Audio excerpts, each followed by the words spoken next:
Otep à tous, bien-aimés frères et sœurs. Il y a une situation qui me tracasse un peu, que j'aimerais partager avec vous. C'est une petite réflexion sur, bien entendu, la politique africaine, France africaine, nos relations avec les autres, avec l'Occident notamment. C'est un sujet que ça va vous étonner. Je serai du côté de Alassane Ouattara et je serai du côté de Sassou Nguesso.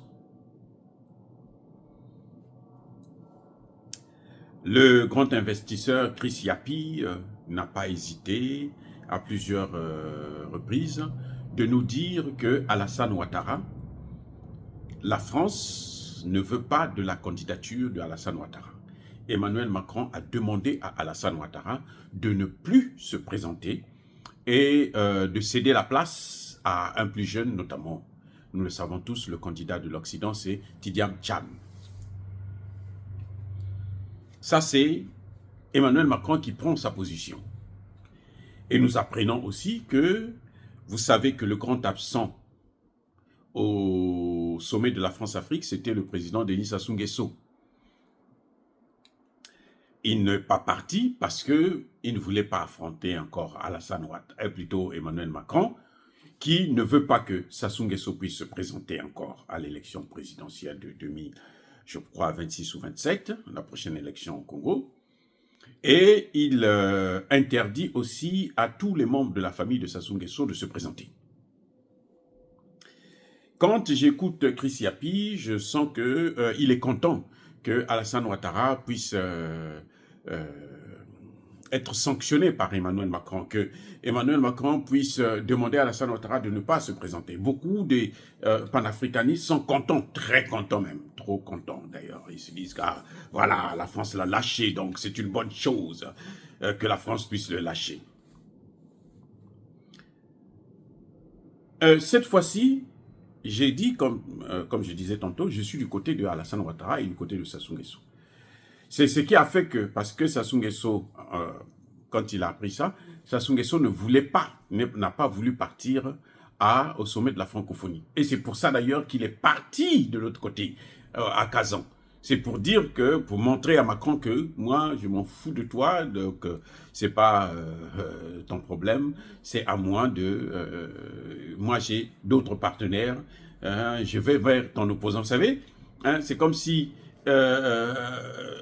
tu quittes une personne, tu vas chez l'ennemi de cette personne parce que tu as des problèmes avec cette autre personne, tu vas chez son ennemi. Tu vois, vous voyez, ça donne un peu, ça donne des boules. Bref, moi j'ai trouvé ça audacieux. Que ce soit bien clair, que ce soit clair. Je ne soutiens pas la candidature ni de Alassane Ouattara, ni de Sassou Nguesso. Non, de toutes les façons, je ne suis pas opposant et ça ne me regarde pas. Je ne les soutiens pas. Mon problème, ce n'est pas que Alassane Ouattara ne se présente. Je souhaite qu'Alassane Ouattara ne puisse pas se représenter. Je veux qu'il ne puisse pas se représenter. Pareil pour Sassou Nguesso. Hein? Je veux qu'il ne puisse pas se présenter parce que ça fait très longtemps qu'ils sont là au pouvoir et ces pays sont alors, dans une situation lamentable. Donc, en quelque sorte, en gros, on peut dire qu'ils ont échoué à leur politique et que, bon, c'est tout à fait normal qu'ils puissent céder le témoin. Mais ce que je suis de leur côté dans le sens où je me pose la question de savoir qui est Emmanuel Macron pour interdire à Alassane Ouattara ou à Sassou Nguesso d'être candidat. Qui est-il? Attendez, non, mais écoutez, soyons sérieux. De quel droit Emmanuel Macron peut s'asseoir depuis l'Élysée et dire, bon, écoutez, tel candidat là, il n'est pas bon pour... toi là, tu n'es plus bon pour la Côte d'Ivoire. Toi là, tu n'es plus bon pour le Congo. Il faut que vous quittez. Paul Biya, tu dois partir maintenant. Tu dois céder la place là parce que il ne faut pas que tu te représentes. Dites-moi un peu, comment on explique ça? Moi, j'aimerais comprendre. Il demande à Paul Biya, Emmanuel Macron dit à Paul Biya, tu ne dois pas te présenter. Sassou Nguesso, tu ne dois pas te présenter. Comment vous l'appelez? Alassane Ouattara, tu ne dois pas te présenter. Mais qui est-il? Est-ce que vous, les Congolais, vous, les Camerounais, vous, les Ivoiriens, vous avez déjà imposé un candidat en France? Est-ce que vous avez déjà imposé un candidat? Vous voyez, si nous devons arrêter d'être les enfants de Macron et de toute la clique là des bandits.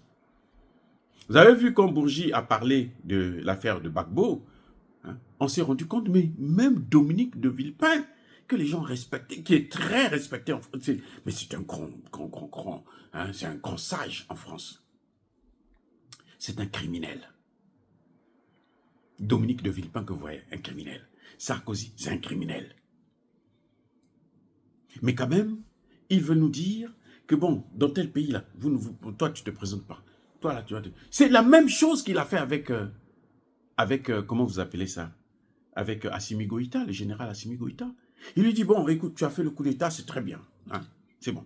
Voilà 3 noms, tu choisis un président, un premier ministre, sors, tu vas à la télévision, tu déclares qui est le prochain président, le prochain premier ministre, parmi les 3 noms que je te donne.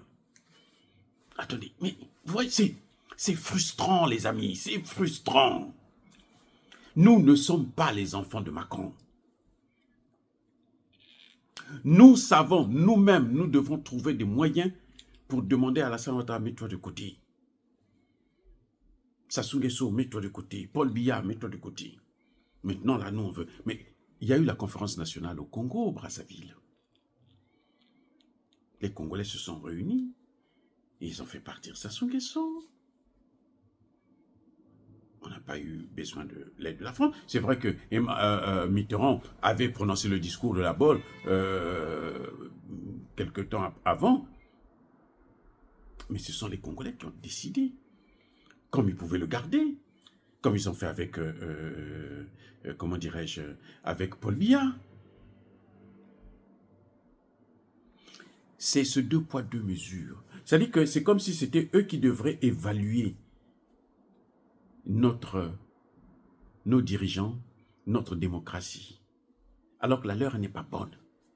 Emmanuel Macron que vous voyez là, il a multiplié la dette de la France par 7. 7.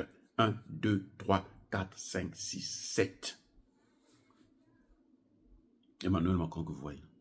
À lui seul, là, il a mené dans la dette de la France près d'1 milliard. Et 1000 milliards, pardon, je suis trop gentil, je suis trop gentil avec lui. 1000 milliards. Vous avez entendu un seul président africain. Vous avez entendu Assimi Goïta se plaindre. Assimi Goïta dire, bon, Emmanuel Macron, tu ne dois plus être là à la tête du président. Allez, va te faire voir. Vous avez entendu Traoré dire ça. Vous avez entendu Tchani demander à Emmanuel Macron de démissionner. Pourquoi il se met de nos affaires? Il se mêle.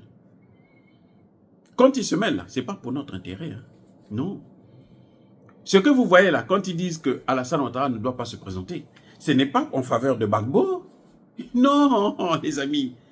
Ce n'est pas en faveur de Gbagbo. Ne soyez pas stupides.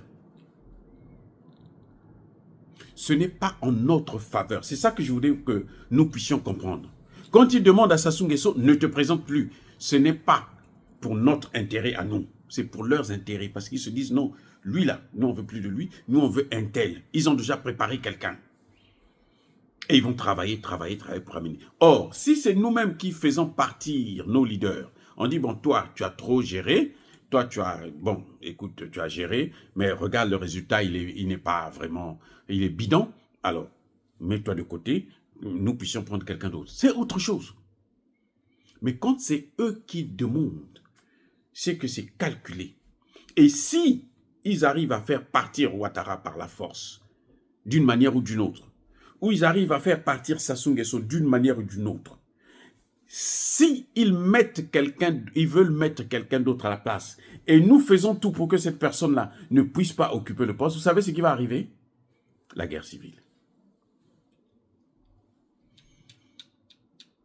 Là, c'est le docteur en sciences politiques qui parle.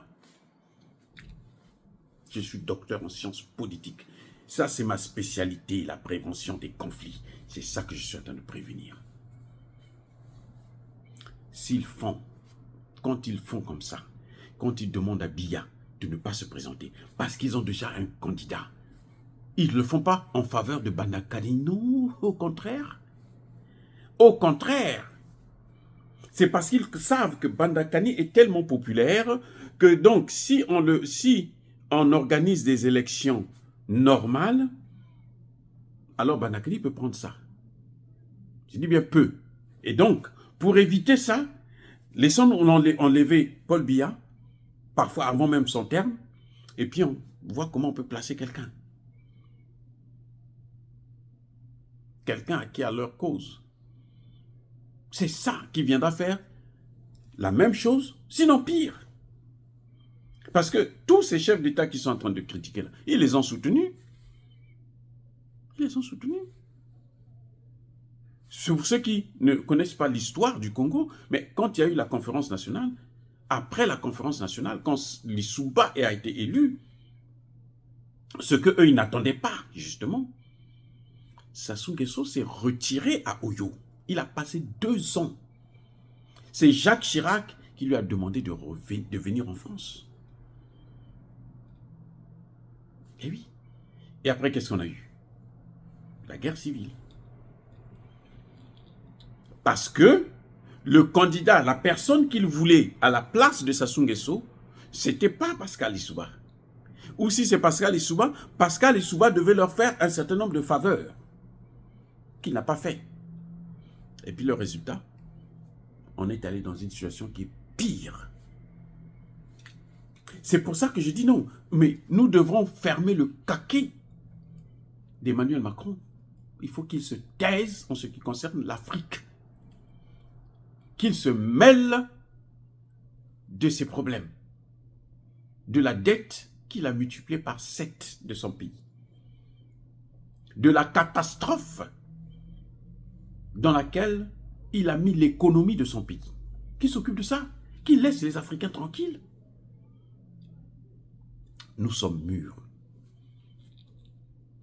Alassane Ouattara, c'est un Africain. Sassou Nguesso, c'est un Africain. Paul Biya, c'est un Africain. Nous savons comment nous pouvons faire pour les faire partir. S'il n'y a pas l'ingérence, on va les faire partir sans problème. C'est ça que je suis en train de vous faire comprendre. Les amis, on va les faire partir sans problème s'il n'y a pas d'ingérence. Mais s'il y a l'ingérence, donc ils ont déjà préparé quelqu'un. Et si ce quelqu'un-là n'accède pas au pouvoir, ils vont entraîner la guerre civile. Ou ils vont amener les terreaux. C'est ça c'est leur spécialité.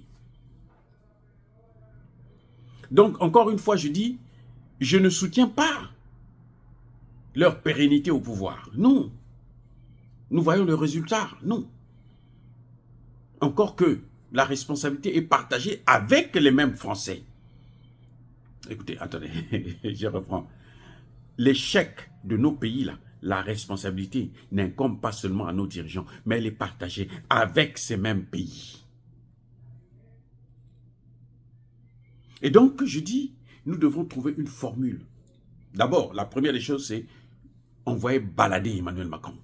Chaque fois qu'il parle de nos problèmes, là, quand on l'envoie balader, il n'a qu'à se faire foutre ailleurs. Ah oui, ça, c'est sans hésitation. Maintenant, nous devons trouver une formule pour que nous puissions changer de régime chez nous, entre nous.